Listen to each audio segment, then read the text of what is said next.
따라서 PC를 직접 조립하고 싶고 예산이 $700에서 $750 정도이며 그 금액으로 실제로 PC를 조립할 수 있는지 알고 싶다면 말씀드리자면 엄청난 크리에이터용 PC를 가질 수 있습니다.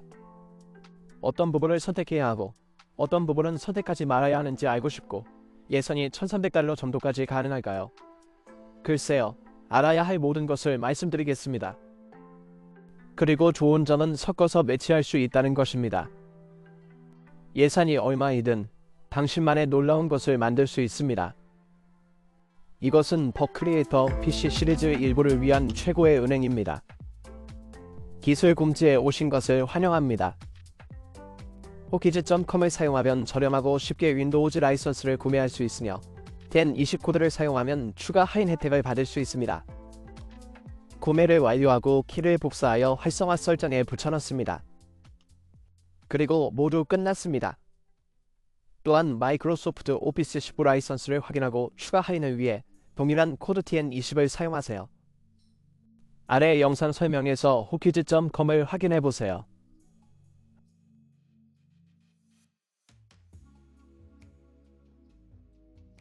$100면 이보다 더 좋은 것을 얻을 수 없을 거예요. 꽤 좋은 IO도 있고 ME 슬롯도 2개 있어요. 따라서 저장 공간을 업그레이드하고 싶다면 그렇게 할 수 있습니다. 즉, OS용 하나, 프로그램이나 프로젝트용 하나 등을 따로 가질 수 있습니다. 랜도 꽤 좋고 뒷면에 USB-C 포트도 있어요. 이건 DDR4 마더보드인데, 즉 DDR4를 이미 가지고 있을 수도 있고 아니면 엄청 싼 램 옵션을 구할 수도 있다는 뜻입니다. 그리고 인텔의 시리 13, 14세대는 DDR4를 지원하므로 이 제품은 여러분에게 매우 좋은 선택이 될 것입니다. 그런데 이 마더보드는 제가 아마존에서 보통 보는 가격보다 $10 정도 저렴해요. 그러니 CPU에 가기 전에 여기가 아닌 것이 매우 중요합니다. 이 영상을 녹화한 이후 실제로 인텔 13세대와 14세대 플랫폼과 관련하여 몇 가지 문제가 보고되었고 이로 인해 이 영상 시리즈가 중단되었습니다. 하지만 실제 링크와 잠시 후에 보실 수 있는 일부 내용을 업그레이드했습니다. 13세대를 선택하는 게 불편하다면, 문제가 무엇인지 모르겠다면 영상을 꼭 확인해 보시기 바랍니다. 하지만 이제 아래 영상 설명에서 라이젠 업그레이드 옵션도 알아볼 수 있습니다. 여기서 주목할 점은 라이젠 옵션이 약간 더 비싸다는 것입니다. 90에서 $100 정도 더 비싸고 소면도 약간 느립니다. 하지만 라이젠의 장점은 업그레이드 경로가 매우 다양하고 잠재적인 불안정성 문제를 걱정할 필요가 없다는 점입니다. 이제 라이젠 10 옵션을 선택하면 램과 마더보드도 변경해야 합니다. 그래서 이 예산은 조금 더 비싼 편입니다. 그리고 아마도 $700짜리 PC는 구매할 수 없을 거예요. 낮은 가격대에서는 $800, $900가 더 적당할 거예요. 다음은 CPU에 대한 이야기입니다. 이 역시 며칠 전에 본 것보다 저렴합니다. 따라서 이 거래가 실제로 당신에게 지속되는지 아예 설명을 확인해보세요. 이것은 i5 2600K입니다. 믿을 수 없을 만큼 뛰어난 CPU, 전력 효율성이 뛰어나고 무엇을 처리하든 정말 뛰어납니다. 거기에는 iGPU도 있어요. 따라서 비디오 편집자라면 타임라인에서 매우 매끄러운 재생을 경험할 수 있을 것입니다. RTX 1490 종류의 재생이 가능하고 이 iGPU가 쉽게 처리할 수 있는 특정 코덱이 있습니다. 아직 H265bit 420E에 대해 이야기하고 있지 않다면 이에 대해 설명해 드리겠습니다. 그런데 이것들이 크리에이터에게 얼마나 좋은지 더 자세히 알고 싶다면 제가 여러분에게 추천하는 대부분의 것들은 실제로 제가 이미 채널에서 테스트하고 전문 리뷰를 작성한 것들이에요. 기술 공지사항과 찾고 있는 제품을 입력하세요. 아마도 여러분은 제가 유튜브 어딘가에서 더 자세히 설명할 전체 영상을 보게 될 겁니다. 이제 이 CPU에는 냉각이 필요합니다. 냉각을 위해 선엘라이트 어세신 X120을 사용했습니다. $18면 이보다 더 좋은 쿨러를 살 수 없습니다. 이것이 가장 멋진 것은 아니지만 이 CPU에는 충분할 것이고 원한다면 업그레이드도 가능할 것입니다. 정말 좋은 쿨러예요. 저는 이걸 꼭 추천하고 싶습니다. 작년에 이 시리즈를 진행한 이후로 많은 사람들이 이 상품을 구매한 걸 볼 수 있습니다. 다음은 SSD입니다. 그리고 이것은 ME SSD를 지원합니다. 이것은 PCIe Gen 3X4 NVMe입니다. 가격은 $56 정도입니다. 솔직히 말해서 이 가격대에서는 운영체제와 프로그램에 적합한 NVMe라면 무엇이든 매우 좋습니다. 이제 이보다 더 나은 것을 찾을 수 있다면 저의 SSD 가이드를 꼭 확인해 보시기를 권합니다. 여기서 저는 다양한 SSD와 저렴한 버전 등에 대해 이야기할 것입니다. 이 제품이나 WD 블루 SN 580을 확인해 보세요. 더 좋을 수도 있거든요. 실제로 WD 블루 SN 580의 가격만 봐도 그렇습니다. 그리고 저는 대신 이걸 사는 게 좋을 것 같아요. 왜냐하면 $58라서 몇 달러 더 비싸거든요. 하지만 훨씬 더 빠른 속도와 훨씬 더 나은 성능을 얻게 될 겁니다. 보시다시피 SSD 가이드를 활용하고 해당 영상에서 다양한 SSD의 실제 계층 구조가 어떻게 되어 있는지 확인하는 것이 좋습니다. 채널에서 최신 SSD 리뷰를 확인하면 이 리뷰를 볼 수 있습니다. 예를 들어 이 리뷰를 확인해보세요. 1TB에 이건 정말 놀라운 거래예요. 낸의 경우 이 마더보드는 해당 CPU 조합으로 DDR4를 지원하며 32GB의 램을 사용합니다. 지난번에 이 시리즈를 했을 때는 기억이 맞다면 $750의 저가 예산을 보면 32GB의 램을 넣을 수 없었습니다. 이제 우리는 쉽게 32GB의 DDR4램을 장착할 수 있습니다. 정말 좋아요. 크리에이터의 경우 램 용량을 32GB 이하로 줄이지 마세요. 모든 애플리케이션이 램을 많이 사용하게 되고 16GB라도 부족하기 때문입니다. 최소 32GB 정도인 것 같아요. 하지만 요즘은 꼭 가봐야 할 때예요. $49면 RGB도 살 수 있을 것 같아요. 이제 흥미로운 부분은 GPU입니다. 이와 관련해서 저는 아마 조금 더 논란의 여지가 있는 스파우켈 A750에 대해 이야기하려고 합니다. 놀라운 GPU가 탑재되어 정말 뛰어난 타임라인 재생과 매우 매끄러운 경험을 제공할 겁니다. 정말 좋아요. 이 가격이라면 더 좋은 것은 없을 겁니다. 채널에서 리뷰와 GPU 가이드를 확인해보세요. 이 사람이 완전히 미쳤다는 걸 이제 알 수 있죠. 하지만 예를 들어 비디오 편집자나 사진작가가 아니라면 이것도 좋은 선택입니다.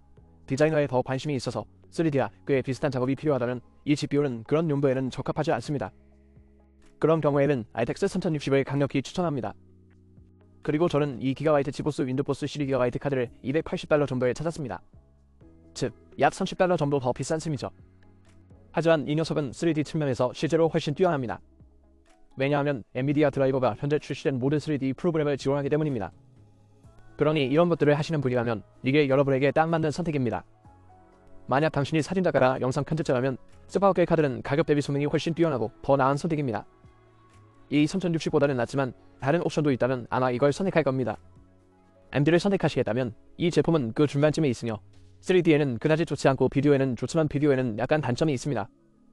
크리에이터를 위한 다양한 애플리케이션에 대한 전체 지표 가이드를 확인해보시는 걸 적극 추천합니다. 그러면 선택할 수 있습니다. 예를 들어 7600X를 선택할 수도 있고요.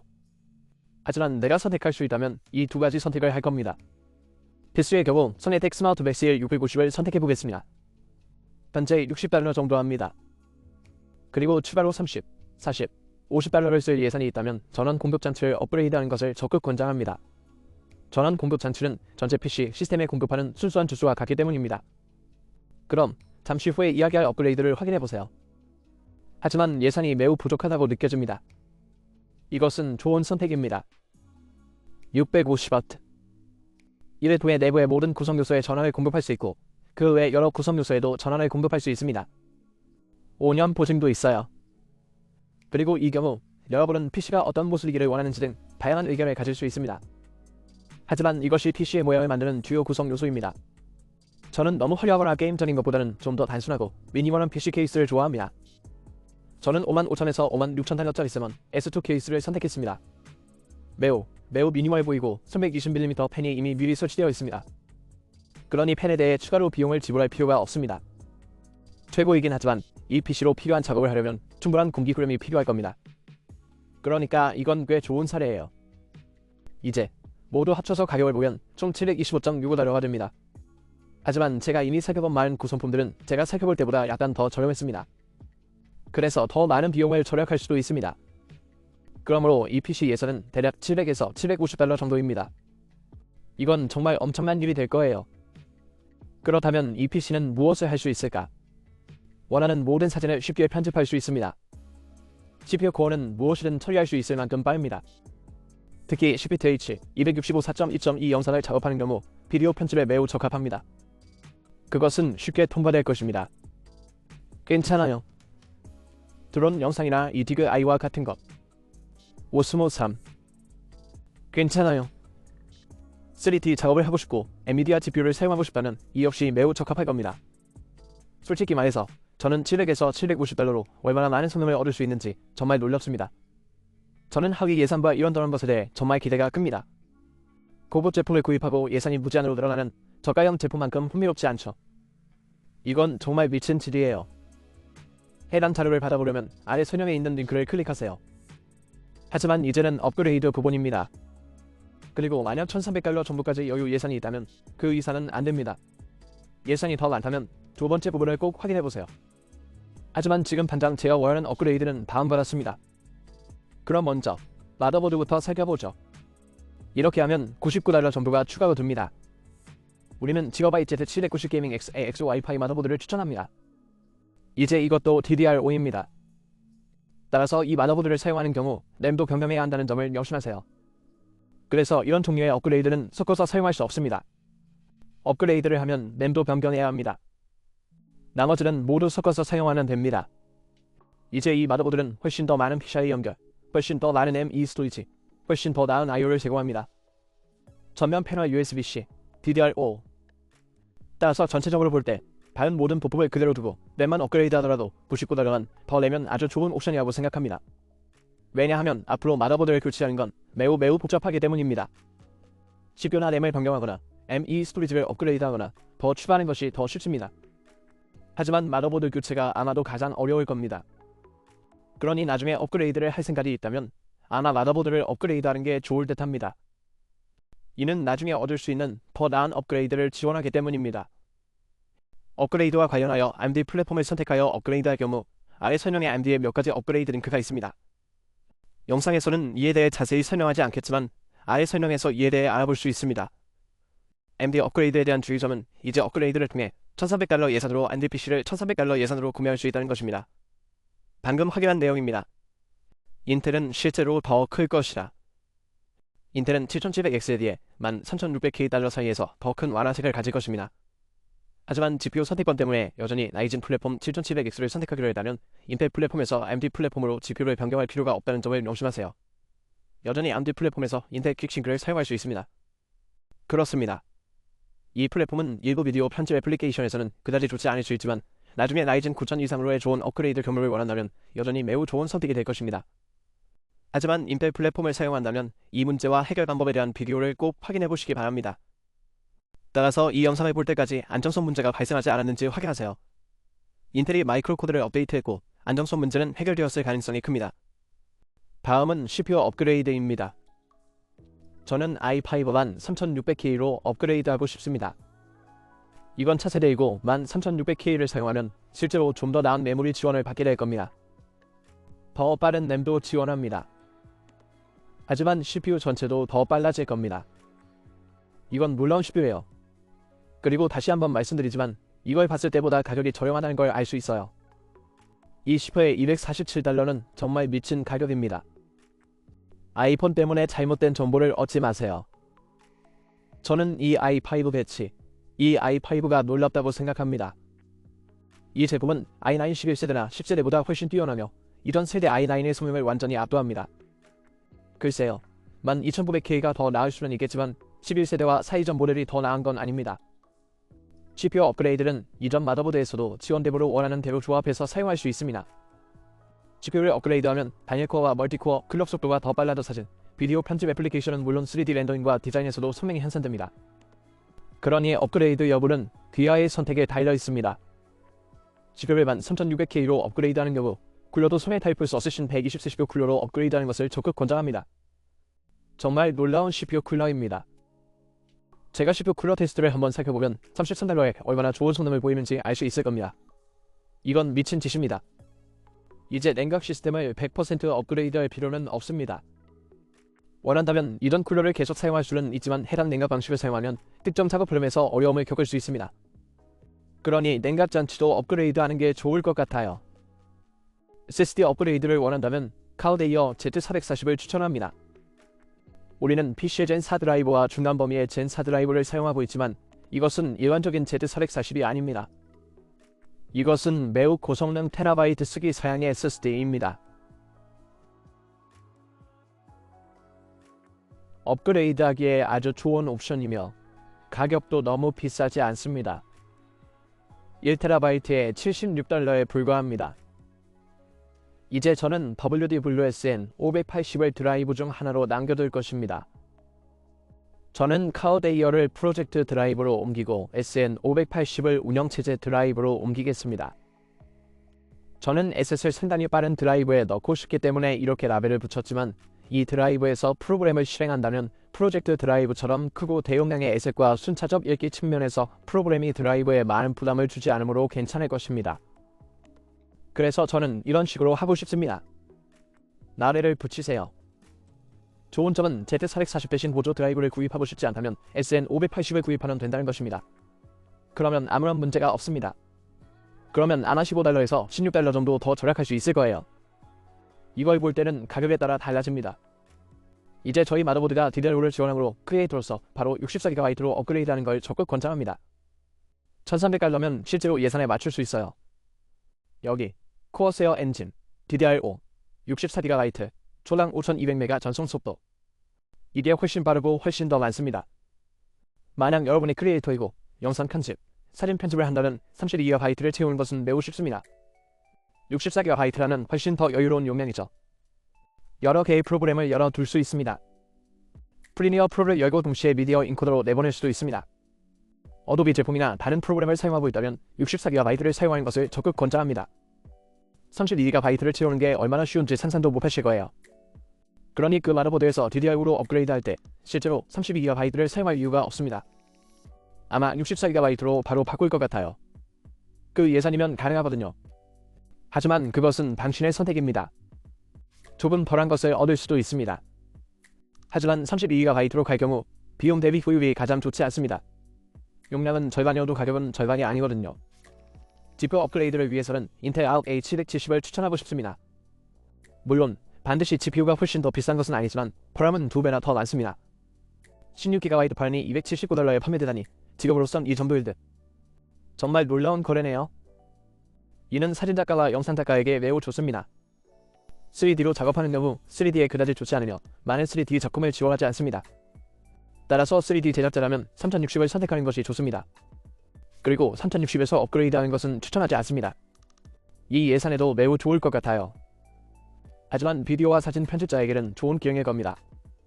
예를 들어 프리미어, 프로나 데뷔시 리자이브의 타임라인이 조금 더 복잡하다면 비디오 편집 프로그램은 8GB보다 훨씬 더 많은 마음을 사용하는 경우가 많습니다. 그러니 이건 $30 정도에 구입할 수 있는 훌륭한 업그레이드예요. PCU를 업그레이드할 수 있다면 레셋 에볼루션 850W 전원 공급 장치를 사용하세요. 이건 80 플러스 골드예요. 이전 제품보다 훨씬 더 우수한 품질의 전원 공급 장치, 훨씬 더 나은 구성 요소가 사용되었습니다.